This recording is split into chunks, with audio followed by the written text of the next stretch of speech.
கவனிங்கள், இப்போ வேதம் சொன்னபடி ஒரு வல்லரசு நம் கண்களுக்கு முன்பாக பொருளாதாரத்தை உடையவர்கள் வந்துட்டாங்க. ரெண்டாவது படைபலம் அப்படின்னா இராணுவம். அமெரிக்காவுடைய இராணுவம் விழுந்தது உண்மை, நம்ம எல்லாரும் கண்ணு உண்மை தெரியுது, இப்போ வரைக்கும் நடந்துக்கிட்டே இருக்குது. ஆனால் அதுக்கு மாற்றாக எந்த இராணுவம் வரும்? ரஷ்ய இராணுவமா அல்லது சீனா இராணுவம்? இது ரெண்டு தான் இப்போ இருக்கு, இது ரெண்டு தான் வரும்னு சொல்கிறாங்க. ரெண்டுமே கிடையாது. யூரோப்பியன் யூனியன் தான் இராணுவமாக எழும்புகிறது. இங்கே பாருங்க, அவங்க என்ன சொல்கிறாங்க கேட்டிங்கன்னா, we have our own army. இந்த இடத்துல இவங்க என்ன சொல்கிறாங்க, US can no longer serve as guarantor for Europe security. சொன்னது அமெரிக்கா சொல்லுது, இனிமேட்டு ஐரோப்பாவுக்கு நாங்கள் என்னவா இருக்க மாட்டோம், பாதுகாவலாம் இருக்க மாட்டோம், உங்களை நீங்களே என்ன பண்ணிக்கோங்க, பாதுகாத்து கொள்ளுங்க அப்படின்ட்டாங்க. இப்போ இந்த ஈரான் இஷ்யூவில் இவர் ட்ரம்ப் கேட்டார், இந்த ஈரான் அடிக்கிறதுக்கு எங்களுக்கு உதவி செய்யுங்கன்னு. யூரோப்பியன் யூனியன் ஒத்துக்க மாட்டேன்னு சொல்லிடுச்சு, நாங்கள் என்ன செய்ய மாட்டோம், உதவி செய்ய மாட்டோம். ஸ்பெயின் முடியாதுன்னு சொல்லிடுச்சு. ஃப்ரான்ஸும் இங்கிலாண்டும் தான் சரின்னு சொல்லியிருக்கிறாங்க. நேற்று கிரீஸ் யூரோப்பியன் யூனியனில் இருக்கிற ஒரு நாடு, அவன் சொல்லிட்டான் இங்கெல்லாம் எதுவும் என்ன செய்யக்கூடாது, பண்ணக்கூடாது அப்படின்னு சொல்லிட்டான். இன்றைக்கி ஏதோ ஒரு நாடு சொன்னாங்களே, எது சொன்னாங்க, வரும்போது பேசிட்டு வந்தோமே, ஸ்ரீலங்கா, உங்கள் நாடு, அதெல்லாம் கப்பல்லாம் இங்கே வைக்கக்கூடாதுன்ட்டாங்க. இப்போ பார்த்தீங்கன்னு சொன்னால் அமெரிக்காவுடைய படைபலம் கீழே என்ன செய்யுது, ஸ்ரீலங்காவெல்லாம் அவங்க கேள்வி கேட்க வேண்டிய அவசியமே இல்லை தெரியுமா. வந்து நிறுத்தினா என்ன பண்ண போகிறீங்க நீங்கள், இந்தியாவே கேட்க முடியாது. அப்படி இருக்கும்போது ஸ்ரீலங்காவை என்ன கேட்க முடியும்? ஆனால் ஸ்ரீலங்கா சொல்றது முடியாது, இந்த பக்கம் வராத. இல்லை, நான் ஸ்ரீலங்காவை குறைத்து மதிப்பிடலை. அமெரிக்காவுடைய வீழ்ச்சி தொடங்குகிறது. அவ்வளோ பெரிய நாட்டை என் ஊருக்குள்ளே வராதுன்னு இவன் சொல்கிறாங்க. இந்த தாவீது அந்த கோலியாத்தை கல் எடுத்து அடிக்குது, கோலியாத்தும் கீழே விழுறான். புரியுதா அவங்களுக்கு? நான் எப்பவும் சொல்லுவேன், கர்த்தர் ஒருத்தன் கூட இருந்தாருன்னா அவன் எவ்வளோ சின்ன ஆணாக இருந்தாலும் எவ்வளோ பெரியவனையும் கீழே தள்ளிடுவார். ஆனால் கர்த்தர் ஒருத்தன் கூட இல்லைன்னா அவன் எவ்வளவு பெரியவனாக இருந்தாலும் அவன் மல்லாக்கத்தான் கீழே விழணும், அவனால் நிற்க முடியாது. யோசிச்சு பாருங்க, இந்த நாடு சொல்லுது இந்த பக்கம் வர வேலை வச்சுக்காத, இங்கெல்லாம் அதெல்லாம் வரக்கூடாது. அவனும் சரின்ட்டான், சரிங்க பரவாயில்லைங்க அப்படின்ட்டான். இதே தான் நம்மளும் சொல்லிட்டு இருக்காரு. அங்கேயும் அதே தான் நடக்குது. நாங்கள் பார்த்து சொல்கிறோம், இப்போ முடியாது அப்படின்றார். எவனையுமே எந்த கேள்வியும் கேட்க முடியாது. அந்த அளவுக்கு ஆண்டவர் அமெரிக்காவை சிறுமைப்படுத்துகிறார். அமெரிக்காவை கர்த்தர் கைவிடுகிறார். அதுக்கு மாற்றாக யார் வரான்னா யூரோப்பியன் யூனியன் எழும்பிருச்சு. அவங்க சொல்கிறாங்க, we have our own army. நாங்கள் எங்களுடைய சொந்த இராணுவத்தை உருவாக்குகிறோம். அது மட்டுமல்ல, எல்லா யூரோப்பியன் யூனியன்காரங்களும் காசு போட்டு வல்லமை வாய்ந்ததான ஒரு இராணுவத்தை உருவாக்குகிறார்கள். கவனிங்கள், நீங்கள் இந்த யுத்தம் முடியும் போது பார்த்தீங்கன்னா உலகத்தின் வல்லரசாக உலகத்தை இப்போ எப்படி அமெரிக்கா பண்ணிக்கிட்டு இருக்கு, அதே மாதிரி இராணுவத்தில் இவங்க பண்ணுவாங்க. நீங்கள் அதை பார்ப்பீர்கள். வருகை தாமதித்தால், வருகை வந்துருச்சுன்னா நான் போயிடுவேன், நீங்கள் இருந்து பார்த்துட்டு வாங்க. அவங்க என்ன நினைக்கிறாங்க, ஏயா இங்கே இருக்கிறதுக்காக இந்த மீட்டிங்க்கு வந்தோம், நாங்களும் கூட வரத்துக்கு தானே வந்துடுறீங்களா? சந்தோஷமாக சொல்லியிருக்க வேண்டாமா இந்நேரம் நாங்கள் வருவோன்னு? லேலூயா, வர ஆசை இல்லை போலண்ணே. லேலூயா. கவனிங்க, கர்த்தர் சபைக்குள்ளே ஒருத்தனை சேர்க்கிறாருன்னா அவன் வருகையில் போகணுன்னு இருந்தால் மட்டும்தான் கர்த்தர் அவனை கொண்டு வந்து சபைக்குள்ளே சேர்ப்பான். ஏன்னா சபை தான் கடைசியாக வருகைக்கான கடைசி சான்ஸ். இதான் வானத்தின் வாசல், இங்கிருந்து தான் ஏறி அவன் மேலே போனோம். அப்போ உங்களையும் என்னையும் சபைக்குள்ளே கர்த்தர் கொண்டு வந்திருக்கிறார்னா உங்களை என்னையும் வருகையில் கொண்டு போக விரும்புகிறாருன்னு அர்த்தம். அதுக்காக தான் கர்த்தர் சபைக்குள்ளே கொண்டு வந்திருக்கிறார். அல்லேலூயா. நம்ம கண்ணுக்கு முன்னாடி மிக முக்கியமாக இது வல்லரசாக உருவாயிடுச்சு. ஆண்டவர் சொன்னபடியே வந்துடுச்சு. ஆரம்பத்தில் ஒன்று பார்த்தோம், ஞாபகம் இருக்கா? சமாதான சபை அப்படின்னு சொல்லி சமாதானம் அறிவிக்கிற புறப்பட்டாருன்னு.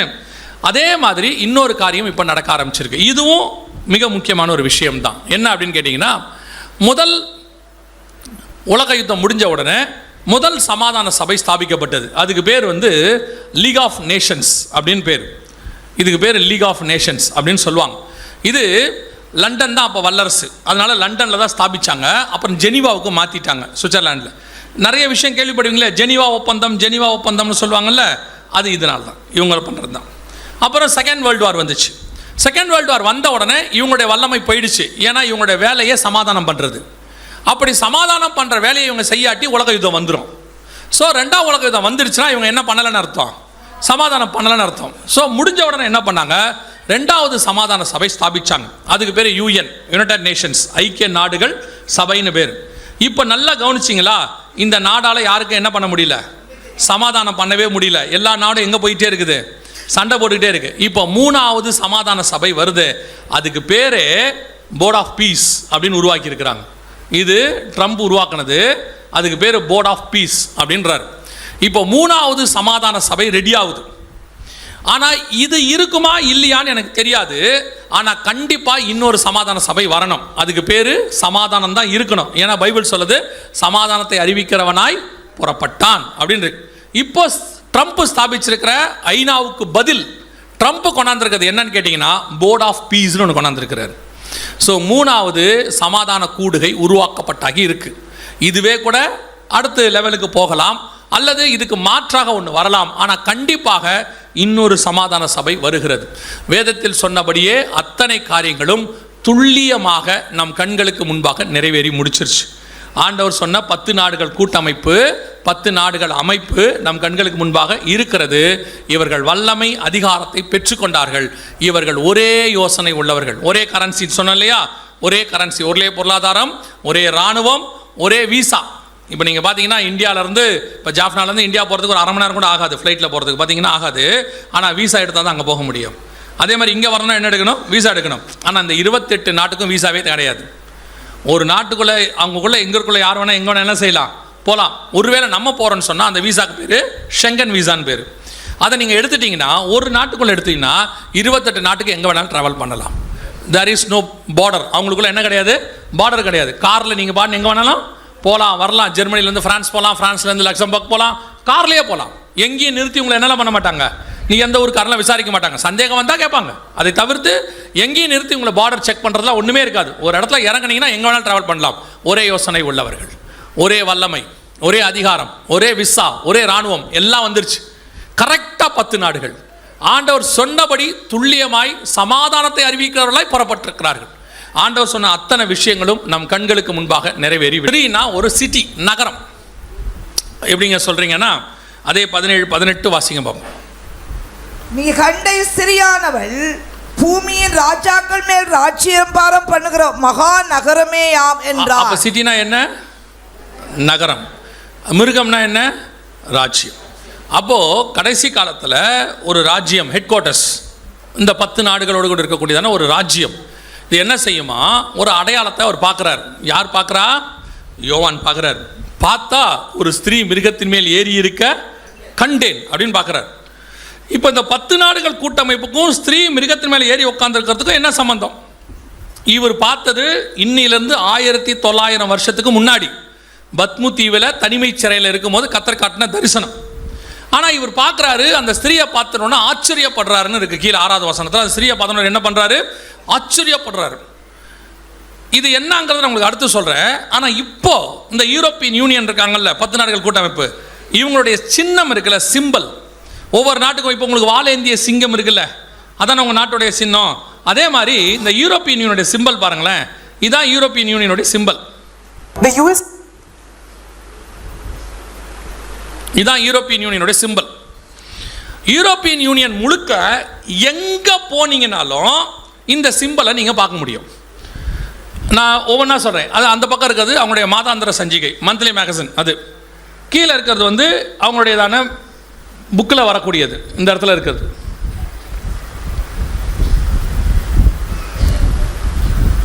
இருக்கு பாருங்க, இது புக்கில் வரக்கூடியது. இது அவங்களுடைய காயின், யூரோன்னு சொல்லுவாங்க, 2 யூரோ அதில் உள்ளது. இது பார்த்தீங்கன்னா அவங்களுடைய ஃபோன் கார்டு, காலிங் கார்டு அதில் உள்ளது. இது அவங்க போட்டிருக்கிற ஸ்டாம்ப், லெட்டர் மேலே ஒட்டுவோம்ல ஸ்டாம்ப்ஸ், அது. இது பார்த்தீங்கன்னா பார்லிமெண்ட் வாசலில் இருக்கிற சிலை. ஒவ்வொரு பார்லிமெண்ட்லேயும் ஒரு சிலை வச்சுருப்பாங்கல்ல, நீங்கள் ஒவ்வொரு இடத்துலையும் ஒரு சிலை வச்சுருக்கிற மாதிரி அவங்க பார்லிமெண்ட் வாசலில் ஒரு சிலை வச்சுருப்பாங்க. எல்லாத்தையும் பார்த்தீங்கன்னா ஒரு ஸ்திரீ மிருகத்தின் மேல் ஏறி இருக்கிற சிலையும் படமும் தான் இருக்கும் எல்லா இடத்துலையும் அஃபீஷியலாக. நீங்கள் ஒருவேளை இந்த செய்தியெல்லாம் போய் ஆன்லைனில் பார்க்கணும், இதெல்லாம் உண்மையா அப்படின்னா, சும்மா நீங்கள் போய் யூரோப்பான்னு போட்டு பாருங்க.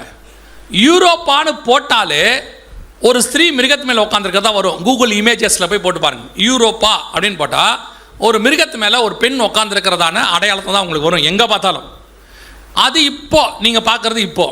ஆனால் இது 2000 வருஷத்துக்கு முன்னாடி பைபிளில் உள்ளது. அதை பார்க்கும்போது யோவான் சொல்கிறாரு, ஒரு ஸ்திரீ மிருகத்தின் மேல் ஏறி இருக்க கண்டேன். இது ஸ்ட்ராஸ்பர்க்னு ஒரு இடம் இருக்குது, பெல்ஜியத்துக்கும் ஃப்ரான்ஸுக்கும் நடுவில் ஃப்ரான்டியரும்பாங்க, அந்த எல்லையில் ஒரு இருக்குது. அந்த இடத்துல யூரோப்பியன் யூனியன் பார்லிமெண்ட், அந்த பார்லிமெண்ட் வாசலில் இந்த சிலை இருக்கும். நீங்கள் பார்த்தீங்கன்னா அந்த சிலை அப்படியே இருக்கும். ஒரு ஸ்திரீ மிருகம், இது போய் நாங்களே எடுத்தது, நாங்கள் போயிருந்த போது எடுத்தது, இது அப்படியே இருக்கும். இது ஏன் அங்கே அப்படி இருக்குன்னு அங்கே இருக்கிறவங்களை யாரை கேட்டாலும் தெரியல. அங்கே இருக்கிற அந்த ஆட்கள்லாம், இந்த காவல் காக்கிறவங்க எல்லாம் இருப்பாங்க, கேட்டால் இது ஏன் அப்படி இருக்குன்னா அப்படின்றாங்க, புரிய தெரியாதுன்றாங்க. ஆனால் பைபிளில் மட்டும்தான் இதுக்கான விளக்கம் இருக்குது. வெளிப்படுத்தல் 17:3 ஒரு ஸ்திரீ மிருகத்தின் மேல் ஏறி இருக்க கண்டேன். அதை விட பெரிய ஆச்சரியம், அந்த ஃபோட்டோ எடுத்துகிட்டு வந்த பிறகு தான் எண்ணி பார்த்தேன். இங்கே இருக்கு பாருங்க, பின்னாடி இதுக்கு கால் இருக்காது. இந்த இடத்துல பார்த்தீங்கன்னா 2 கால் இருக்காது, அதுக்கு பதிலாக 10 ஸ்ட்ரைப்ஸ் வச்சுருப்பாங்க. எண்ணி பார்த்தீங்கன்னா 10 இருக்கும். அதில் இந்த வரி பார்த்தீங்கன்னா 10 வரிகள் இருக்கும். ஏன் 10 வச்சுருக்கிறாங்க அதுவும் தெரியாது. யூரோப்பியன் யூனியனில் 28 பேர் இருக்கிறாங்க, வச்சா 28 வைக்கணும். ஏன் 10 வச்சுருக்கிறாங்க அதுவும் தெரியாது. கரெக்டாக 10 ஸ்ட்ரைப்ஸ் இருக்கும், ஒரு ஸ்திரீ மிருகத்தின் மேல் ஏறி இருக்கும். இது எல்லாம் கோயின்சிடென்ஸ் நீங்கள் சொல்லுவீங்களா? தற்செயலாக நடக்குது அப்படின்னு சொல்ல முடியுமா? இதை எப்படி இவ்வளோ பர்ஃபெக்டாக தற்செயலாக நடக்கும்? வேதத்தில் உள்ள வசனம் 1900 வருஷத்துக்கு முன்னாடி உள்ளது. நம்முடைய காலத்தில் இவங்க வந்ததே 1951 தான், இதெல்லாம் கட்டினதே 2000க்கு மேலே தான். எப்படி இவ்வளோ பர்ஃபெக்டாக செய்ய முடியும்? அப்படியானால் வேதத்தில் சொல்லப்பட்ட அந்த கடைசி கால திருச்சபை, கடைசி காலதான வல்லரசு, ஒரு ஸ்திரீ மிருகத்தின் மேல் ஏறி இருக்கிறதான காரியம் துல்லியமாக நடந்துருச்சு. நீங்கள் எந்த பார்லிமெண்ட்டுக்கு போனாலும் வாசலில் இப்படி தான் இருக்கும். எங்கே போனீங்கன்னா இப்படி தான் இருக்கும். பின்னாடி இருக்கு பாருங்கள், யூரோப்பியன் யூனியன் கொடி இருக்கு பாருங்கள். எங்கே போனாலும் இந்த காயின் இருக்குது பார்த்தீங்களா, இதுக்கும் ஸ்ரீலங்காவுக்கும் ஒரு சம்மந்தம் இருக்குது. இந்த 2 யூரோ காயின் இருக்குல்ல, இதுக்கும் ஸ்ரீலங்காவுக்கும் ஒரு சம்மந்தம் இருக்குது. எப்படி இருக்குதுன்னு கேட்குறீங்களா? நாங்கள் ஒரு தடவை நுவரேலியாவுக்கு மீட்டிங்க்கு போயிருந்தபோது ஒரு வயதான தாயார் ஒருத்தர் வந்தாங்க. நம்மளோட ஒரு 60-65 வயசு இருக்கும். அந்த அம்மா வந்தாங்க.